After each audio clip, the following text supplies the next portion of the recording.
Actor Alec Baldwin faces involuntary manslaughter charges in the fatal shooting of cinematographer Halyna Hutchins during the filming of the western Rust. The charges, announced by prosecutor Mary Carmack Altwies Thursday, came after a lengthy investigation into the October 2021 shooting on a film set outside Santa Fe. Carmack Altwies on Thursday said, quote, "After a thorough review of the evidence and the laws of the state of New Mexico, I have determined that there is sufficient evidence to file criminal charges against Alec Baldwin and other members of the Rust film crew. On my watch, no one is above the law, and everyone deserves justice." How's it going, sir? Hutchins was killed when a revolver Baldwin was rehearsing with fired a live round that hit her and movie director Joel Souza, who survived. In addition to Baldwin, the film's armorer, Hannah Gutierrez-Reed, also faces involuntary manslaughter charges. David Halls, the assistant director who handed the gun to Baldwin, has signed a plea agreement for the charge of negligent use of a deadly weapon, Carmack Altwies said in her statement. Baldwin's attorney says the decision to file charges represent a terrible miscarriage of justice. These are pretty severe charges. Criminal defense attorney Rachel Fizet. They have charged 3 people. One has already pled. They've charged Alec Baldwin and the armorer, Ms. Gutierrez.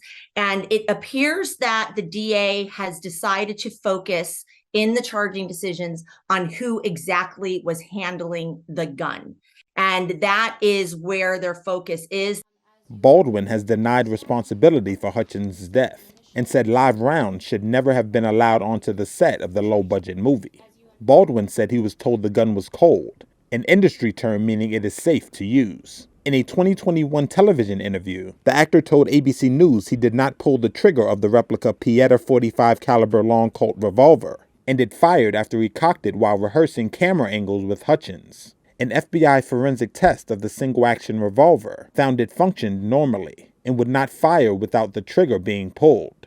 And really, everything for the armorer and Alec Baldwin come down to criminal negligence and a determination that they were not acting with reasonable care. They were being criminally negligent, which means they were grossly negligent in their action.